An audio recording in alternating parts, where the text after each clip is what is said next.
Hoy vamos a explorar la prehistoria, el vasto periodo que forjó a la humanidad. En este recorrido vamos a entender cómo las primeras especies se pusieron de pie y qué significó la creación de las primeras herramientas de piedra en el Paleolítico. Analizaremos el impacto de los ciclos de hielo y cómo se transformaron las estrategias de supervivencia de nuestros ancestros desde los neandertales hasta el surgimiento del Homo sapiens. Finalmente, veremos la gran adaptación cultural que siguió al fin de la última glaciación, marcada por la diversidad de modos de vida del Mesolítico, hasta culminar con la revolución neolítica, el momento en que aprendimos a domesticar plantas y animales, asentando las bases de la civilización tal como la conocemos.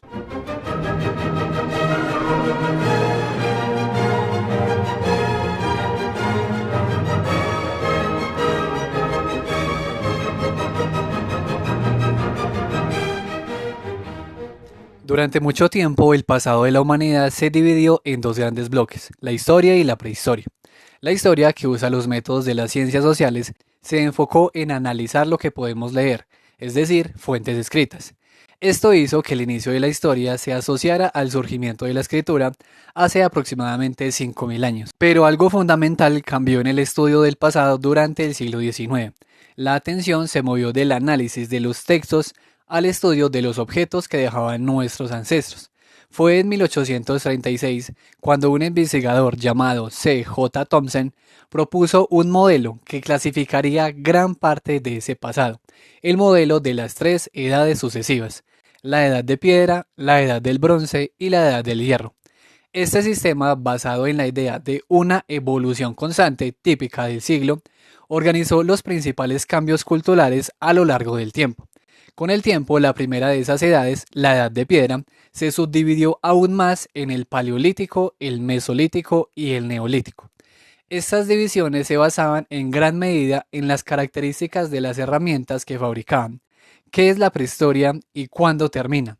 La prehistoria abarca el periodo anterior a la escritura. Su inicio se remonta a la aparición del primer registro de homininos, es decir, del género Homo, lo que ocurrió hace unos 2.3 millones de años. El momento en que termina la prehistoria ha generado mucho debate. Al principio se usaba la aparición de la escritura como el límite. Sin embargo, esto presentaba un problema. Significaba que algunos grupos humanos, como ciertas culturas de América o Australia, que no incorporaron la escritura, se quedarían permanentemente en la prehistoria. Otras ideas propusieron el inicio de la agricultura y la domesticación como el punto final, pero estas prácticas varían en el tiempo dependiendo de la región y no todos los grupos las adoptaron. Otros enfoques sugirieron que el fin se marcaba con el surgimiento de la metalurgia, es decir, la edad del bronce. Debido a que siempre aparecen nuevos datos y cronologías, la prehistoria debe verse como un periodo flexible. En el contexto de este video hablamos de un proceso que va desde la hominización, el camino evolutivo para convertirnos en humanos, hasta el surgimiento de las sociedades complejas. ¿Cómo se estudia un periodo tan largo del que no tenemos textos? El estudio de este periodo se aborda principalmente a través de dos grandes disciplinas, las cuales a su vez se conectan con muchas ciencias naturales y sociales. La primera es la paleantropología, una especialización de la antropología que se centra en el estudio de la evolución humana. Para ello, analiza directamente los restos fósiles. La segunda es la arqueología, que se encarga de estudiar las sociedades humanas del pasado mediante el análisis de los restos materiales que dejaron, a lo que llamamos cultura material. Según las visiones de la arqueología, sus principales objetivos se pueden resumir en tres grandes tareas. Primero, la arqueología busca construir cronologías culturales, intentando responder a las preguntas cuándo y dónde ocurrieron los hechos. Segundo, se enfoca en reconstruir los modos o estilos de vida para saber qué hicieron y quiénes eran. Y tercero, intenta delinear los procesos culturales para entender cómo y por qué cambiaron. Estos restos materiales que analiza la arqueología constituyen el registro arqueológico y se clasifican en tres tipos de evidencia. El primer tipo son los artefactos, que son todos aquellos elementos móviles que fueron modificados o usados por humanos, como las herramientas de piedra, la cerámica o los metales. El segundo tipo son los ecofactos, que son restos orgánicos o medioambientales que no fueron modificados por humanos, como los huesos de animales, los restos de plantas o los sedimentos. El tercer tipo son las estructuras, que son artefactos que no se pueden mover, como los restos de hogares, los muros o los lugares de entierro. A estos recientemente se incorporaron las representaciones rupestres, que son las pinturas o grabados que encontramos en las rocas. Es importante entender que la forma en que estudiamos la prehistoria ha estado moldeada por diferentes corrientes teóricas. Primero encontramos el evolucionismo clásico, que dominó gran parte del siglo XIX. Esta corriente tenía una concepción de la evolución unilineal, direccional y progresista, es decir, creía que las sociedades avanzaban por un único camino fijo. Estableció estadios de evolución cultural y atribuyó los cambios en los restos materiales a la evolución social. Lamentablemente, esta visión fue usada en su momento para justificar el poder de unos sobre otros y fue adoptada por el colonialismo. El modelo de las tres edades sucesivas de Thomson, que mencionamos antes, se enmarca en este contexto. Luego tenemos la historia cultural. Esta se centró en la recolección, clasificación y ordenación geográfica y temporal de los datos y hechos. Sus investigadores definieron conceptos como fases, horizontes y culturas, entendiendo una cultura como el equipo material de un grupo concreto.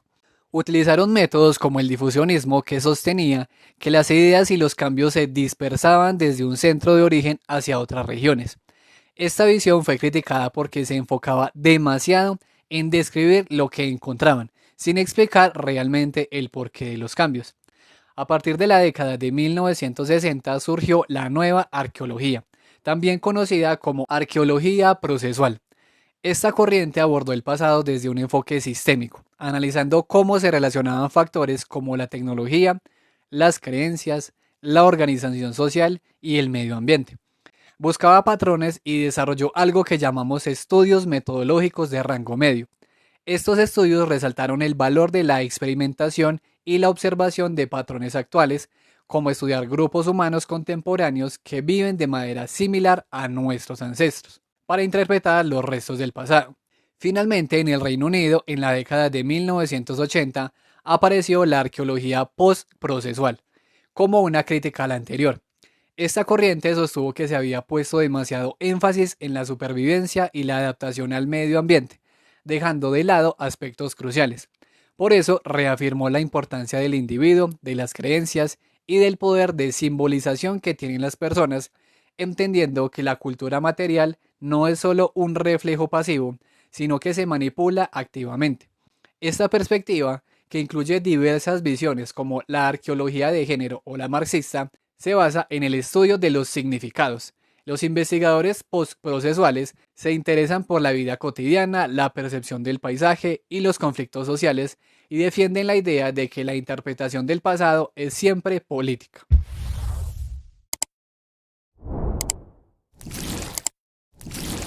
Para adentrarnos en la prehistoria, primero debemos comprender cómo llegamos a ser quienes somos.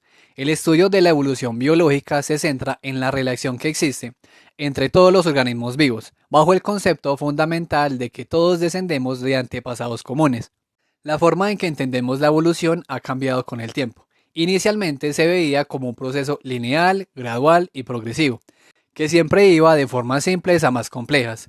Hoy esta visión ha sido reemplazada por modelos que se centran en la diversificación de las especies. Visualizamos la evolución no como una línea recta, sino como un proceso discontinuo de bifurcaciones sucesivas, parecido a un enorme árbol con muchas ramas que representan especies que se separan o divergen.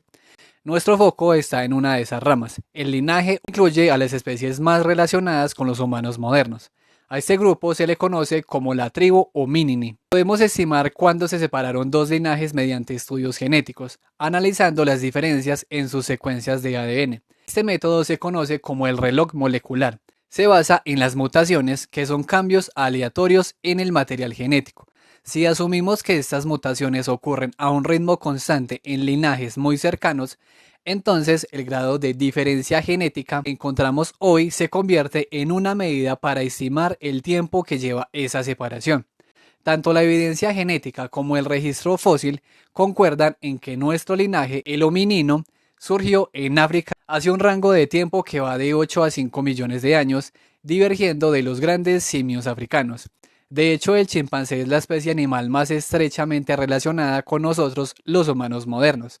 Nuestro linaje hominino incluye al Homo sapiens y a todos aquellos ancestros extintos que componen nuestra línea evolutiva, cuyo estudio es el objetivo principal de la paleantropología. Para clasificar a las especies utilizamos un método conocido como el sistema taxonómico jerárquico, propuesto por Carl von Linné. Este sistema nos da nombres científicos usando el género y la especie como el Homo sapiens, que es nuestro nombre.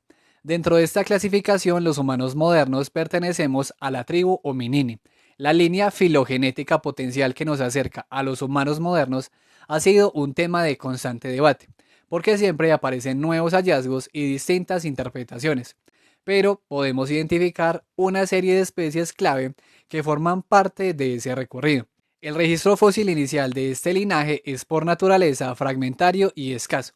Sin embargo, tenemos tres grupos de especies muy importantes que marcaron los primeros pasos en nuestra evolución.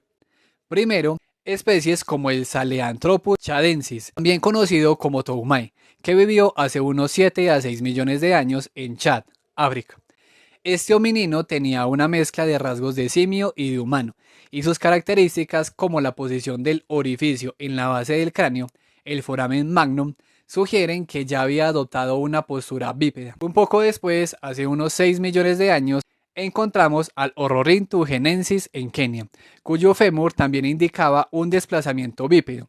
Segundo, el género Ardipithecus, con especies como el A. ramidus, que vivió hace unos 5.8 a 4.4 millones de años en Etiopía.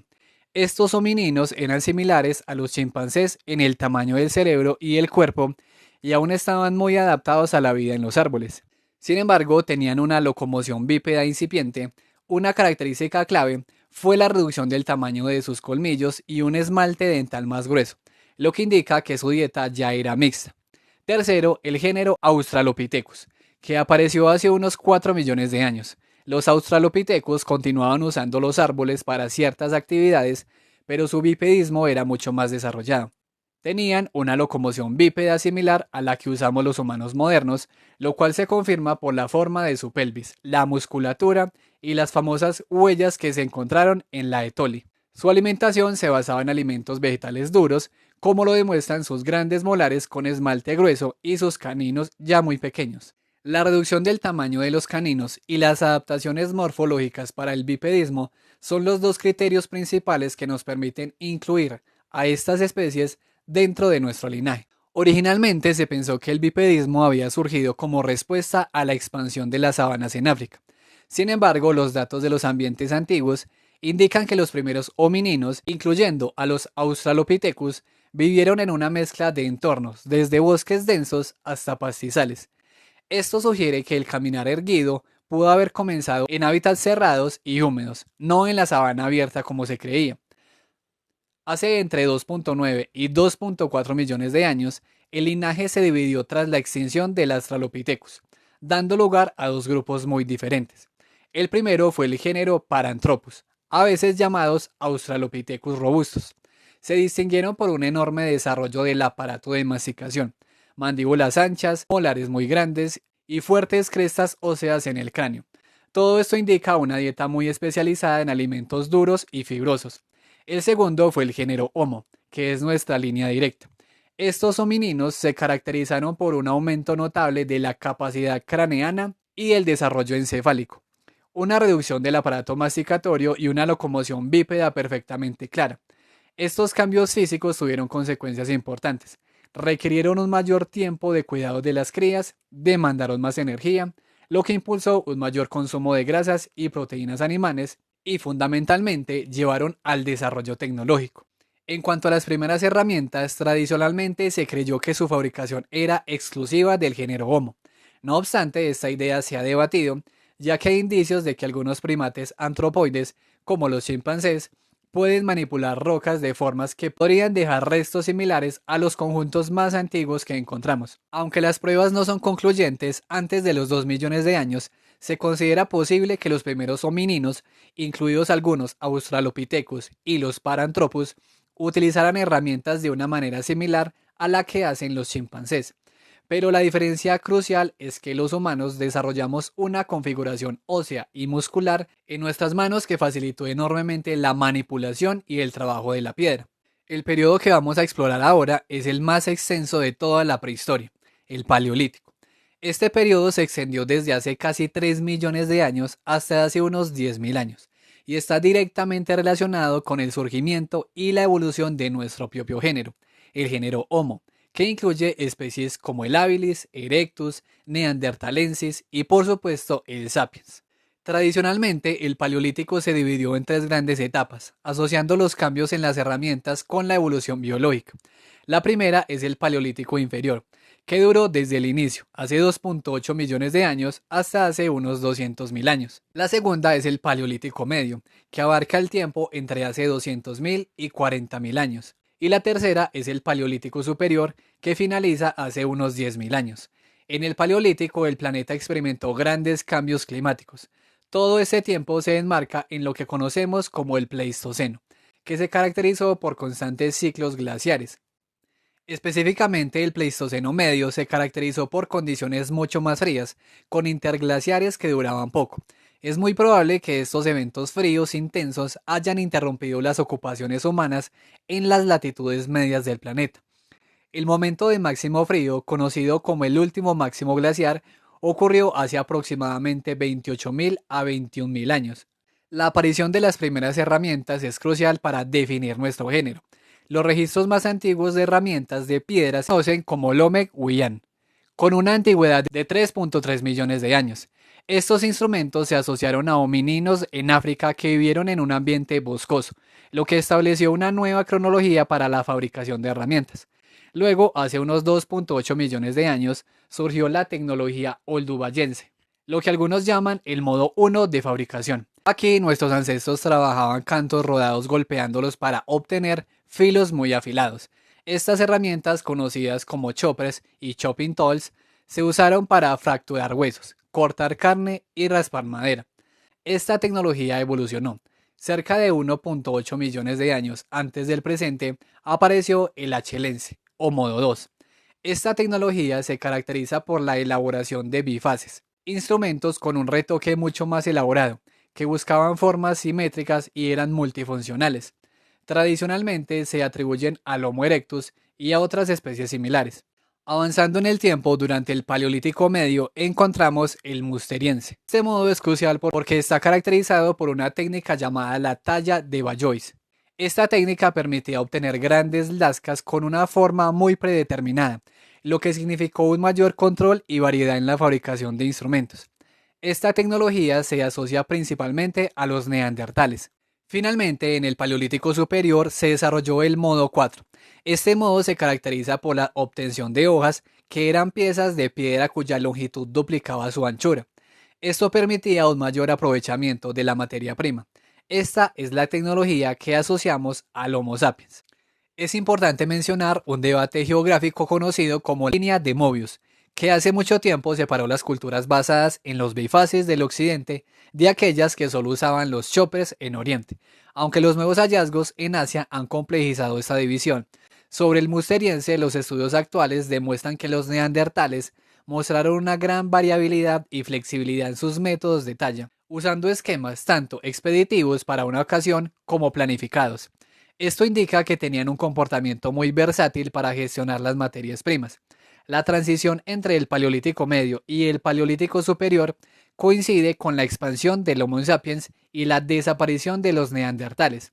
En este momento, los humanos modernos no solo empezaron a usar hojas, sino que también mostraron una clara selección de materias primas de alta calidad, implicando viajes o intercambios de materiales a larga distancia.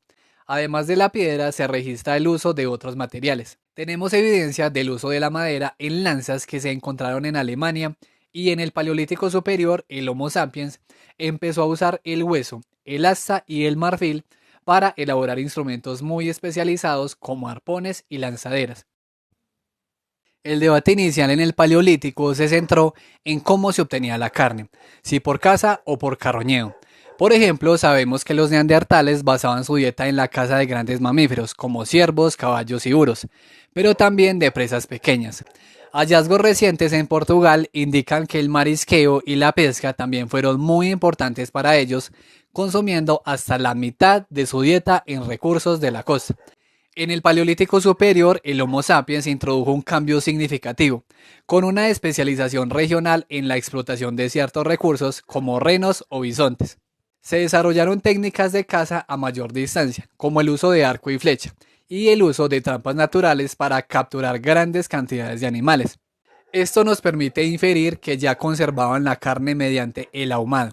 Los neandertales se vincularon a ocupaciones en cuevas y aleros rocosos, donde desarrollaron estructuras complejas. También construían refugios con huesos de mamut en lugares abiertos. El patrón común sugiere que volvían a ocupar los mismos lugares de forma reiterada y estacional. En el Paleolítico Superior, el Homo sapiens mostró una tendencia diferente. Hubo una reducción de la movilidad residencial, es decir, el grupo completo no se movía tanto, y un aumento de la movilidad logística, donde grupos pequeños y específicos salían para abastecerse. Esto marcó una cierta tendencia a rutinas más sedentarias. Los aspectos simbólicos son fundamentales para entender la evolución humana. Estos se manifiestan en el arte rupestre, que son las pinturas y grabados en cuevas, y el arte mobiliar, que incluye los adornos personales y las esculturas. Inicialmente se pensó que el arte era exclusivo del Homo sapiens, pero hoy se acepta que abarca periodos más antiguos. De hecho, los neandertales desarrollaron una cultura material simbólica. Hace más de 115.000 años usaron conchas perforadas con pigmento ocre como colgantes en la cueva de los aviones, en España. Lo más sorprendente es que se confirmó que ellos realizaron pinturas rupestres en la península ibérica hace más de 64.800 años. Esto es al menos 20.000 años antes de que el Homo sapiens llegara a Europa. En el Homo sapiens del Paleolítico Superior, el registro más antiguo de arte rupestre con mayor consenso es la cueva Chauvet, en Francia, de hace 32.000 años. Además, entre hace 27.000 y 20.000 años surgieron las Venus en Europa, que son figurillas femeninas que resaltan características anatómicas. Estas han sido interpretadas como símbolos de fertilidad o incluso como parte de una red de comunicación entre regiones. En Europa, durante el Pleistoceno medio, las poblaciones de Homo heidelbergensis respondieron a los frecuentes cambios climáticos. Se propuso un modelo de flujo y reflujo, que sugiere que el clima generaba fragmentaciones, aislamiento y luego recombinación de las poblaciones. Las regiones europeas se despoblaban con el frío extremo y eran recolonizadas desde el sur, lo que explica por qué el Homo heidelbergensis evolucionó de manera no lineal hacia el Homo neanderthalensis. De hecho, se ha comprobado que la mezcla entre homininos arcaicos era común. El análisis genoménico de un fragmento óseo de un denisovano demostró que era el descendiente de primera generación de una madre neandertal y un padre denisovano. Los restos más antiguos de nuestro propio linaje, el Homo sapiens, se encontraron en Jebel Iroud, en Marruecos, con una antigüedad de 350.000 a 280.000 años. La evidencia de la dispersión del Homo sapiens fuera de África se tiene en lugares como Islilla en Israel y el hallazgo en Al-Usta, Arabia Saudita. Indica nuestra presencia allí antes de 85.000 años. La expansión de Homo sapiens fuera de África se explica con el modelo de sustitución de poblaciones, que sugiere una primera dispersión que se limitó al cercano oriente y una fase posterior hace 60.000 a 50.000 años que se extendió a Eurasia y Saúl, en Oceanía. Los rastros de Homo sapiens se perdieron en el cercano oriente después de esa primera fase, y los neandertales volvieron a ocupar la zona. Finalmente, la colonización de Europa y Asia ocurrió en esa segunda oleada. Hace entre 30.000 y 25.000 años, todos los vestigios de neandertales y denisovanos desaparecieron, y el Homo sapiens había logrado colonizar todos los continentes, incluyendo América.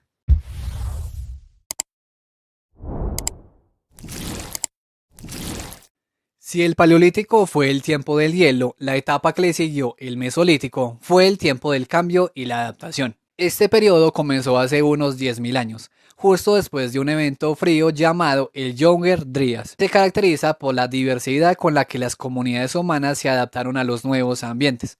El Mesolítico finalizó cuando apareció la agricultura y la ganadería, algo que ocurrió en momentos diferentes según la región del mundo. El planeta estaba saliendo de la desglaciación, lo que trajo consigo condiciones interglaciales que resultaron en un rápido aumento de las temperaturas. Los cambios fueron dramáticos. Por un lado, el retroceso de los hielos liberó grandes extensiones de tierra, por ejemplo en Escandinavia y Gran Bretaña, que pudieron ser ocupados por primera vez por los humanos. Pero al mismo tiempo, el nivel del mar ascendió entre 10 y 70 metros, disminuyendo la cantidad de tierras costeras disponibles. La vegetación se transformó y los bosques se extendieron por el norte de Europa. En cuanto a la fauna, este fue un tiempo de extinción para la megafauna, es decir, los grandes mamíferos como el mamut, el buey almizclero y el rinoceronte lanudo. Esta extinción se atribuye tanto al incremento de la temperatura como a la competencia con otras especies y a la creciente actividad de la ocupación humana. En su lugar, especies como el ciervo, el alce y el jabalí ampliaron sus áreas de distribución. Además, este nuevo clima impulsó la distribución de recursos marinos como ballenas, focas y una gran cantidad de moluscos como mejillones y ostras. El Mesolítico se caracterizó por la ocupación de zonas que antes estaban deshabitadas y por el auge de la tecnología microlítica. Los microlitos eran artefactos de piedra de un tamaño muy pequeño que se fabricaban de forma estandarizada. Estos se usaban enmangados en madera o hueso para crear herramientas compuestas como puntas de flecha, raspadores o perforadores. Esto permitió un uso mucho más eficiente de la materia prima. La forma variada de los microlitos puede indicar tanto usos multifuncionales como un posible valor simbólico o identitario para los grupos. De hecho, en el sur de Escandinavia, como en sitios como Eterbolle, comenzó a utilizarse la cerámica para almacenar y cocinar alimentos. En cuanto a la movilidad, en el norte de Europa, se observaron ocupaciones estacionales breves, con pequeños campamentos de verano y otoño, pero otros estudios, como los realizados en el sitio de Starcar en Inglaterra, sugieren que algunos grupos estaban realizando actividades durante todo el año, indicando una menor movilidad estacional. Las sociedades mesolíticas seguían siendo nómades y dependían fundamentalmente de la caza, la pesca y la recolección, pero lo hacían de forma más especializada. En la caza se practicaba la caza especializada de grandes y pequeños mamíferos, llegando a desarrollar técnicas como el control de rebaños para obtener excedentes o el cercado de animales mediante empalizadas. Se infiere que la caza controlada implicaba molestar lo menos posible a la manada para asegurar su permanencia. En la costa, la proliferación de concheros, es decir, grandes montones de conchas, en sitios como Bedvaek, en Dinamarca, mostró un aprovechamiento intensivo de moluscos y recursos costeros.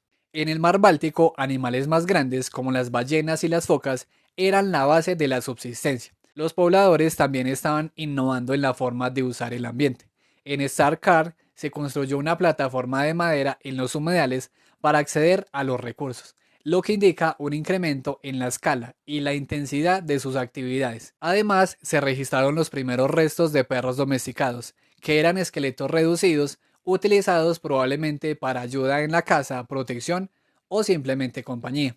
En la recolección se obtenían plantas frutales silvestres y se desarrolló la recolección de miel, una actividad que quedó plasmada en el arte rupestre, como vemos en la Cueva de la Araña en España. Finalmente, para explotar el agua, se utilizaron canoas de madera y botes de pieles para navegar en ríos y quizás practicar la pesca de altura. La información sobre la estructura social de esta época se reconstruye en gran medida a partir de los contextos funerarios.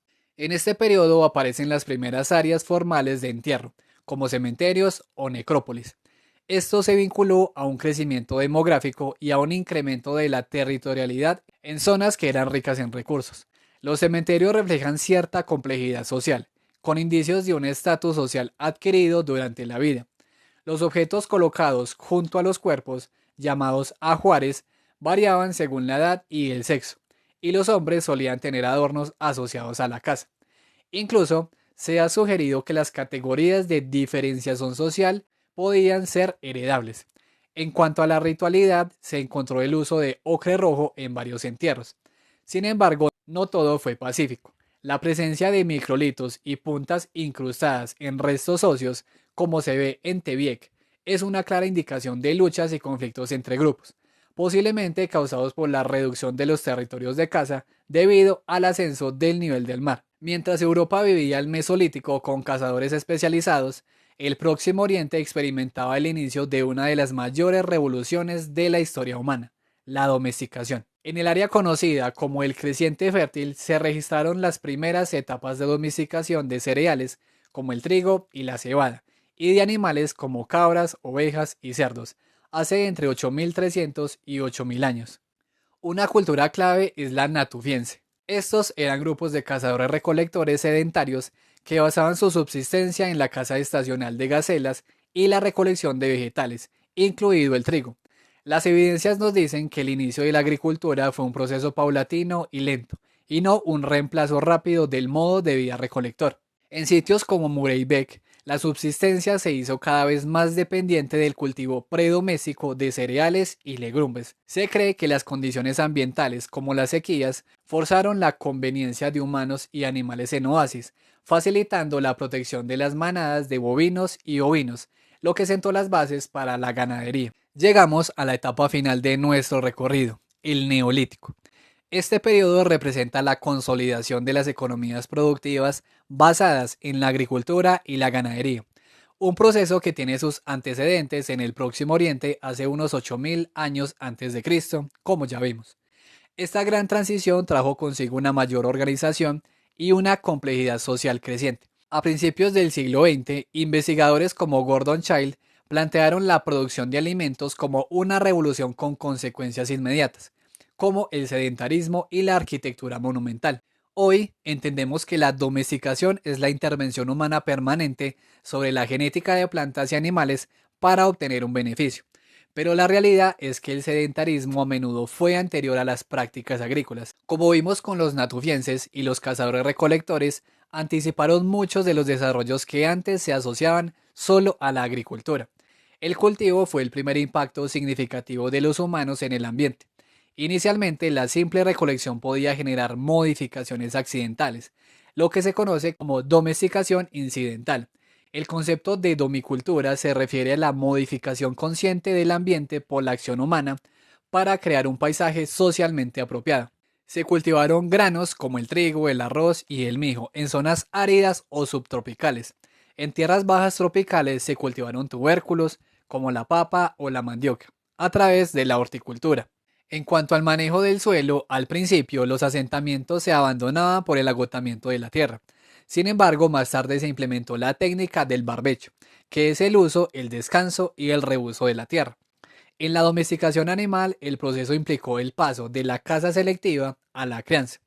Esto supone el control reproductivo de la población y el reemplazo de la selección natural por la selección artificial. Socialmente, la domesticación también implicó la posesión de los animales, que se integraron a la estructura social a través de la herencia y el comercio. La selección artificial generaba diferentes razas destinadas a la provisión de carne o leche. Un efecto físico común fue la reducción del tamaño corporal en la mayoría de los mamíferos domesticados.